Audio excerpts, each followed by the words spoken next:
بسم اللہ الرحمن الرحیم۔ پروگرام گفتگو کے ساتھ نعیم بلوچ آپ کی خدمت میں حاضر ہے۔ حسب معمول ہم مختلف دینی موضوعات کو زیر بحث لائیں گے اور میرے ساتھ موجود ہیں جناب محمد رفیع مفتی صاحب۔ رفیع صاحب، آج ہم ایک موضوع جس کو زیر بحث لا رہے ہیں وہ ایک دعا پر مبنی ہے۔ قرآن مجید میں ہر آدمی نماز کے بعد یہ دعا مانگتا ہے کہ ربنا آتنا فی الدنیا حسنۃ وفی الآخرۃ حسنۃ وقنا عذاب النار۔ تو اس میں جو آخرت کی سمجھ تو آتی ہے، لیکن دنیا کے حوالے سے جو بات کی جاتی ہے کہ اس میں بھی ہمیں حسنات دیے جائیں، اس کی دعا جو ہے یہ کوئی دنیا طلبی نہیں ہے؟ صحیح ہے۔ بسم اللہ الرحمن الرحیم۔ اصل میں یہ جو ہے نا دعا، یہ بلکہ اس بڑی حقیقت کو واضح کرتی ہے کہ دین انسان سے کیا کہہ رہا ہے۔ یعنی کہ ایک تصور یہ ہوتا ہے کہ دنیا کو چھوڑ دینا نیکی ہے، جیسے عیسائیوں میں پایا جاتا ہے نا، جی، خاص کر رہبانیت والوں میں وہ کہتے ہیں کہ لذات دنیا گناہ ہیں، لذات دنیا ہی گناہ ہیں، اور تکلیفیں اٹھانا یہ اصل کام ہے۔ یعنی اپنے آپ کو اس لیے وہ مشکلات میں ڈالتے ہیں، بڑے بڑے عجیب و غریب۔ ہندوؤں میں بھی اس طرح سے صبر پایا جاتا ہے۔ تو یہ جو بات ہے، یہ دعا اس چیز کو بالکل ہی بدل دیتی ہیں۔ یہ دعا یہ کہہ رہی ہے کہ یا اللہ، ہم تجھ سے دنیا کی بھلائیاں بھی طلب کرتے ہیں، ہمیں دنیا کی بھلائیاں عطا فرما، اور آخرت کی بھلائیاں بھی عطا فرما۔ آخرت کی بھلائیاں تو واضح ہیں جو اللہ نے بیان کی ہیں کہ بھئی آپ کو خدا کا قرب ملے گا، اگر آپ نیکی کرتے ہیں جنت ملے گی، وہاں نعمتیں ہوں گی، صالحین کی صحبت میں آپ رہیں گے۔ یہ بہت بڑی بات ہے کہ اچھے لوگوں کے ساتھ وہاں پر ساتھ ملے انسان کو، اور اللہ تعالیٰ کا قرب ہو۔ وہ انجیل کے الفاظ یہ ہیں، ایک انداز بیان ہے اس کا کہ جنت میں خدا کا خیمہ لوگوں کے خیموں کے درمیان ہوگا، گویا وہ خدا کے پاس رہیں گے۔ تو یہ اسلوب ہے ایک بات کو بیان کرنے کا، بہت ہی خوب اسلوب ہے۔ اب یہ طلب دنیا کا جو آپ نے سوال اٹھایا، طلب دنیا کیا چیز ہے؟ طلب دنیا سے مراد یہ ہے کہ ہمیں دنیا کی چیزیں ملیں، جیسے اقتدار ہے، یہاں پر دولت ہے، یہاں کی جو مختلف نعمتیں ہیں وہ ملے، ہر خوبی، ہر چیز جو کہ انسان کو مرغوب چیز ہے، رغبت جس میں رکھتا ہے وہ ملے۔ بے شک انسان کے اندر یہ خواہش ہے، اس کا نفس ان چیزوں کی طرف رغبت رکھتا ہے۔ دین اس میں یہ قدغن لگاتا ہے کہ حلال طریقے سے، حرام سے نہیں۔ یہ بڑی عجیب بات کی، میں دوبارہ سٹریس دینا چاہوں گا اسے۔ آپ فرما رہے ہیں اقتدار، آپ فرما رہے ہیں جاہ و حشمت، آپ فرما رہے ہیں دولت، تو یہ ساری چیزیں مانگنی چاہیے؟ بالکل ٹھیک ہے۔ یہ اس میں کیا غلطی کیا ہے؟ مانگنی چاہیے سے مراد یہ ہے کہ ایک بندہ اگر کہے مجھے یہ موقع ملے کہ میں، جیسے فرض کیجیے ہم اپنے ملک کی بات کر لیتے ہیں، کہ مجھے یہ موقع ملے کہ میں اپنی قوم کی خدمت کر سکوں، اس کے مطلب ہے وزیر اعظم کی حیثیت سے، تو یہ بات، یہ طلب تو ایک اچھی بات ہے۔ جو چیز منع ہے وہ یہ ہے کہ وہ اس کے لیے طالب بنے لوگوں کے سامنے کہ لوگوں مجھے ووٹ دو، لوگوں مجھے وزیر اعظم بناؤ، لوگوں مجھے یہ جس طرح کا اب رواج ہے۔ نہیں تو وہ اس لیے چاہ رہا ہے کہ اگر وہ کہے کہ میں اس لیے لوگوں کو کہہ رہا ہوں کہ مجھے ووٹ دیں کہ میں ان کی خدمت کروں، اور بڑی نیک نیتی سے، لیکن اس سے اس کا اظہار جب وہ کر رہا ہے نا، اس طرح سے لوگوں سے مانگ رہا ہے، تو یہ غلط ہے۔ اگر وہ خدا سے کہتا ہے یا اللہ مجھے یہ موقع دے، تو یہ بات اور ہے۔ خدا سے مانگنا اور بات ہے، اور دنیا سے طلب کرنا اور بات ہے۔ کہ جب آپ کہہ رہے ہیں جو اقتدار کا خواہش مند ہے، یہ نبی صلی اللہ علیہ وسلم نے کہا نا کہ جو اقتدار کا خواہش مند ہے ہم اسے اقتدار نہیں دیں گے، ہم اسے نہیں سونپیں گے۔ یعنی یہ اچھا نقطہ آپ نے اٹھایا کہ اس کی طلب جب ہوگی تو بلکہ یہ الفاظ آتے ہیں کہ پھر تم اس کے سپرد کر دیے جاؤ گے، تم اس چیز کے، یہ جو ہے نا مطلب ہے کہ جب آپ دنیاوی دولتیں چاہتے ہیں، دنیاوی چیزیں چاہتے ہیں، تو پھر اس کے نتیجے میں بات یہ ہے کہ آپ دنیاوی زاویے سے سوچ رہے ہوتے ہیں، دنیاوی حوالے سے کوشش کرتے ہیں، اور جب آپ اس چیز کو خدا سے طلب کر رہے ہیں تو وہ ان اصولوں کے مطابق طلب کریں جیسے خدا نے اپنی نعمتیں کرتا ہے۔ آخر جن کو بھی وہ اقتدار دیتا ہے وہی ہے، یعنی وہی عزت دینے والا ہے، وہی ملک اقتدار دینے والا ہے، یہ خدا ہی دیتا ہے۔ سلیمان علیہ السلام نے تو خدا سے یہ دعا کی تھی کہ یا اللہ مجھ کو ایسی بادشاہی دے جو دنیا میں کسی کو نہ ملی ہے نہ ملے گی آئندہ کبھی۔ تو یہ وہ حرص نہیں ہے کہ انہوں نے دنیا میں کوشش کی کہ میں ساری دنیا اکٹھی کر لوں، یوں نہیں ہے۔ یہ بات بالکل اور ہے کہ کوئی آدمی یہ کوشش کرتا ہے کہ میں ساری، سکندر اعظم نے جیسے ہر حکومت چاہی، ہر طرف غلبہ چاہا، تو یہ تو اس کے لیے ناجائز طریقے بھی اختیار کیے، دھوکے بھی دیے اور مختلف طریقے اختیار کیے۔ یہ نہیں، یہ تو بالکل باطل بات ہے۔ دنیا طلبی اور چیز ہے اور خدا سے مانگنا کہ یا اللہ مجھے تو بھلائی دے۔ میں اس کو تھوڑا سا بھی واضح کرتا ہوں۔ وہ یہ بات ہے جب خدا سے آپ مانگیں گے تو اس میں ایک شیڈ کا بالکل فرق پڑ جاتا ہے، لازماً پڑ جاتا ہے۔ یعنی آپ یہ نہیں کہیں گے کہ یا اللہ اپنے چاہے تجھے اپنے بندے کے لیے، یعنی میرے لیے یہ پسند ہو یا ناپسند ہو، چاہے تجھے وہ طریقہ پسند ہو یا ناپسند ہو، مجھے یہ دے، حلال طریقے سے دے یا حرام طریقے سے، مجھے یہ چاہیے، مجھے یہ چاہیے۔ یہ ہے طلب دنیا، کہ دنیا کی نعمتوں کو آپ اس طرح چاہتے ہیں۔ جب آپ یہ خدا سے دعا کر رہے ہیں تو اس کا ربنا آتنا فی الدنیا حسنہ کا مطلب دنیا کی بھلائیاں، دنیا کی بھلائیاں کو بہت عمدہ واضح کی ہے مولانا اصلاحی نے، تدبر میں آپ دیکھ سکتے ہیں کہ دنیا کی بھلائی وہ چیز ہے جو آخرت میں آپ کے لیے کسی نقصان کا باعث نہیں بن رہی بلکہ فائدے کا باعث بن رہی ہے۔ یعنی اللہ نے آپ کو دولت دی تو آپ کے لیے دولت بھلائی تھی، یہ بھی طے ضروری نہیں کہ دولت دنیا کی ہر شخص کے لیے بھلائی ہو، یہ ضروری نہیں۔ یہی وہ نقطہ ہے جو اس کے اندر پایا جاتا ہے۔ اس شخص کے لیے دولت بھلائی ہوگی جس نے دولت اللہ کی راہ میں خرچ کرنی ہے، جس نے دولت حلال طریقے سے کمانی ہے، جس نے دولت اسراف میں نہیں اڑا دینی، جس نے دولت کو جو ہے اس کے حقداروں تک پہنچانا ہے اور اپنے آپ کو ایک ذمہ دار سمجھے گا، جو اس دولت کے حوالے سے خدا کے پہلو سے خدا کا حق بنتا ہے، یعنی زکوٰۃ جیسے ہم کہیں گے نا، وہ ادا کرنا ہے۔ اس طرح کی اور جو بھی چیزیں ہیں جو ان ذمہ داریوں کو لے کر، اب یہ بھلائی ہے، ادروائز یہ بھلائی نہیں ہے۔ اب دیکھیں ایک نقطے سے فرق پڑ جاتا ہے۔ یہ بات دنیا کا طالب جو ہوگا نا وہ پسند نہیں کرے گا کہ میرے پاس 1 کروڑ روپے آیا اور اس میں سے میں 2.5 لاکھ اٹھا کے پھینک دوں اور مجھے کوئی فائدہ نہ ہو اس کا، اس کو میں 97.5 لاکھ کر لوں۔ لیکن جو اس میں کھڑا ہے کہ یا اللہ مجھے دنیا کی بھلائیاں دے، وہ کہے گا یہ دولت میرے لیے بھلائی نہیں بنے گی، یہ بھلائی تب بنے گی جب اس میں خدا کا حق ادا کروں گا، جو اس نے کہا ہے کہ بھئی یہ مساکین کو دو، یہ ان کو دو، زکوٰۃ میری مراد۔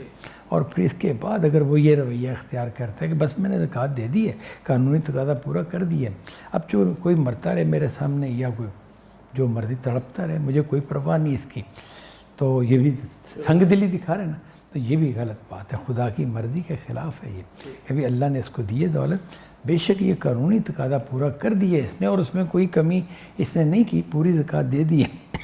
اس کے باوجود اخلاقی تقاضا باقی رہتا ہے کہ بھئی جو تم مدد کر سکتے ہو کرو، جتنی کرو گے اتنا پاؤ گے۔ جو نبی صلی اللہ علیہ وسلم کی حدیث ہے جس میں کہا گیا ہے کہ حسد جائز نہیں مگر 2 طرح کے لوگوں پر، تو ان میں سے ایک وہ شخص ہے کہ جس کو اللہ نے دولت دی اور وہ دولت لٹاتا ہے، اس طرح کر کے بیان کیا گیا کہ اللہ کے راستے میں لٹاتا ہے، یعنی اس سے دولت کے ختم جانے کی پرواہ نہیں ہے۔ تو یہ جو ہے اس میں یہ پہلو بھی آپ دیکھ لیں کہ یہ شخص تو دوسرے دن ساری دولت ختم کر دے گا، تو پھر یہ کیا کہنا چاہا ہے کہ نہیں کماتا ہے تو اللہ کی راہ میں دیتا بھی ہے، کمائے بے شک خوب کمائے، لیکن اللہ کی راہ میں کے دینے میں کنجوسی نہیں، فیاضی کا راستہ اختیار کرتے ہیں۔ تو اب یہ بھلائی ہے اور اس کے لیے سوٹ کر، اسی طرح اقتدار کا مسئلہ ہے کہ اقتدار جس کے لیے آخرت میں کامیابی کا باعث ہوگا وہ شخص ہے کہ اس کے لیے اقتدار بھلائی ہے۔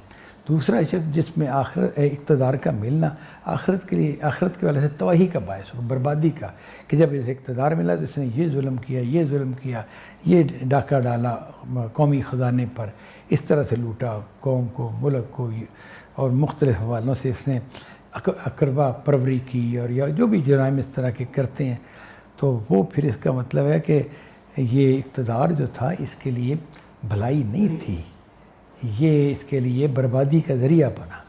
تو دنیا کی بھلائی وہ ہوگی جو آخرت میں اس کے لیے فائدہ مند ہوگی، اس کے بغیر نہیں۔ اچھا، یہ پہلو تو آپ نے واضح کر دیا، لیکن ٹھیک ہے، آپ نے ایک شخص نے اقتدار کی دعا کی، مل گیا، خوشحالی، صحت مندی، سب کچھ، لیکن یہ کنسیپٹ جو فقر کا ہے، فاقے کا ہے، سادگی کا ہے، درویشی کا ہے، اس کے خلاف نہیں ہے؟ یہ مزاجوں کا معاملہ ہے۔ یہ مختلف مزاجوں کا معاملہ ہے۔ ایک مزاج جو ہے وہ اس کو پسند کرے گا کہ میرے پاس دولت ہو اور میں اللہ کی راہ میں بانٹوں۔ یہ آسان کام نہیں ہے، یہ بہت مشکل کام ہے، بڑی آزمائش طلبی ہے۔ یہ اپنی جگہ پر ایک آزمائش کی بات ہے، بہت بڑی آزمائش ہے۔ آزمائش طلبی نہ کہیں اس کو، لیکن بہرحال اگر ایک آدمی کہتا ہے کہ نہیں میں تو حق ادا کروں گا، اس کے بغیر تو میں چاہتا ہی نہیں ہوں، یعنی یہ شخص وہ ہوگا کہ جو کہے گا کہ یا اللہ اگر میں نے حق ادا نہیں کرنا تو پھر مجھے دولت نہ دینا، پھر مجھے اقتدار نہ دینا، کیونکہ یہ شخص جو ہے اپنی آخرت کو نہیں گنوانا چاہتا، ٹھیک ہے، یہ تو یہ شخص ہے۔ اور اگر یہ شخص اس طرح کا ہے کہ یہ ان چیزوں کو لے کے تو پھر بھول جاتے ہیں، تو ظاہر اس نے اپنے بربادی کا فیصلہ کیا۔ نہیں، میں دوسرا پہلو جو پوچھ رہا تھا آپ سے وہ سادگی کے حوالے سے۔ ہاں، سادگی کے حوالے سے جو ٹھیک ہے، میرے ذہن سے بات نکل گئی تھی۔ سادگی کے حوالے وہ ایک مزاج ہے اپنی جگہ پر۔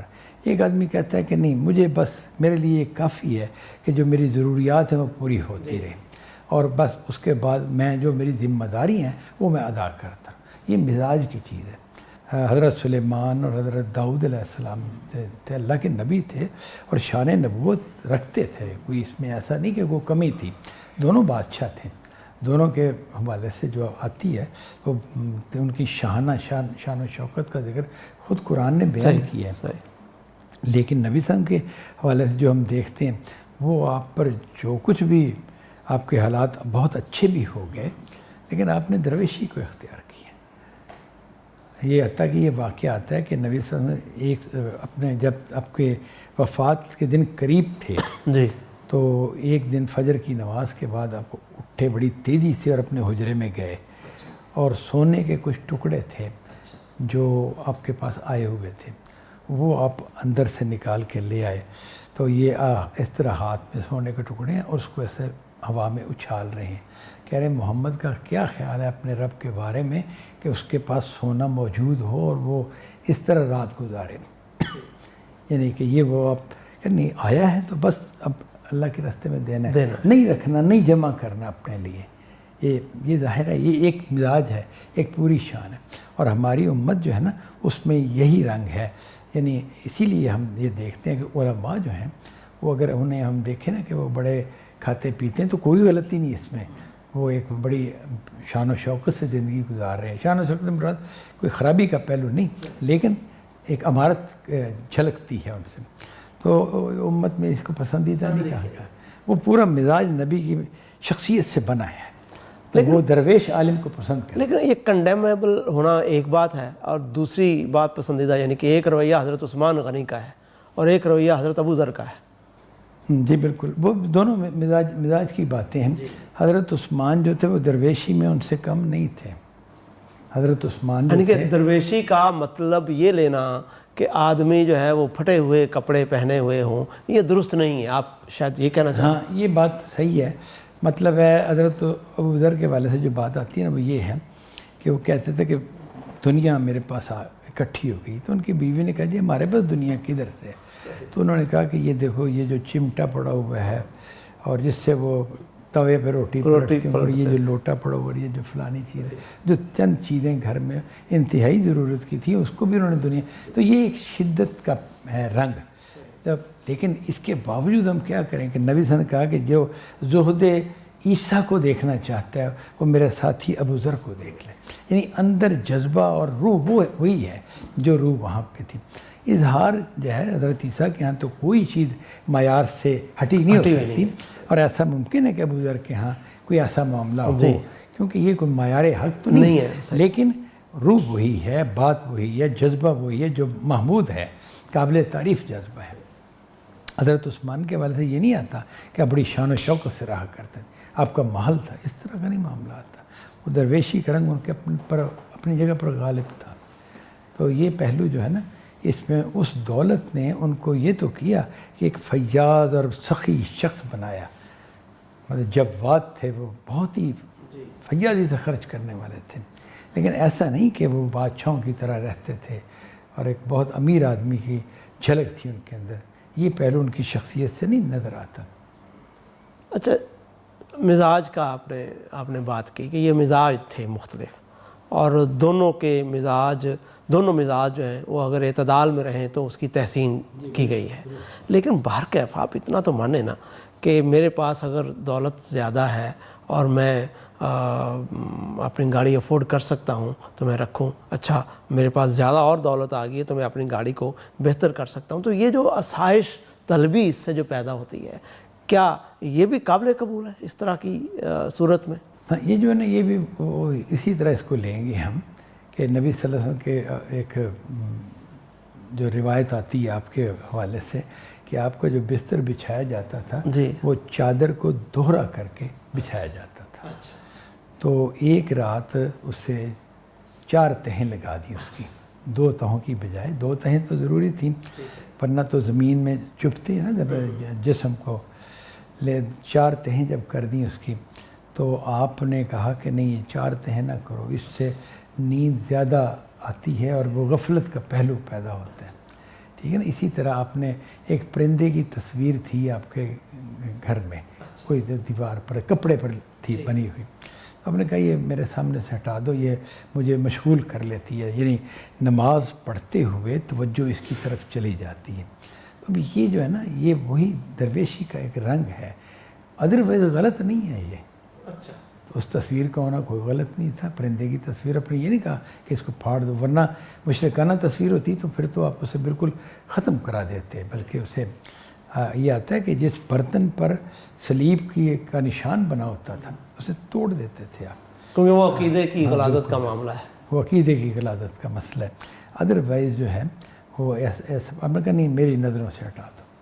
اور پھر ایک حضرت عائشہ رضی اللہ عنہ نے دیوار پر کپڑا لٹکایا، تو نبی صلی اللہ علیہ وسلم اس سے کھینچ کے اتار دیا، کہا کہ ہمیں اس لیے اللہ نے دولت نہیں دی کہ ہم پتھروں کو کپڑے پہنائیں۔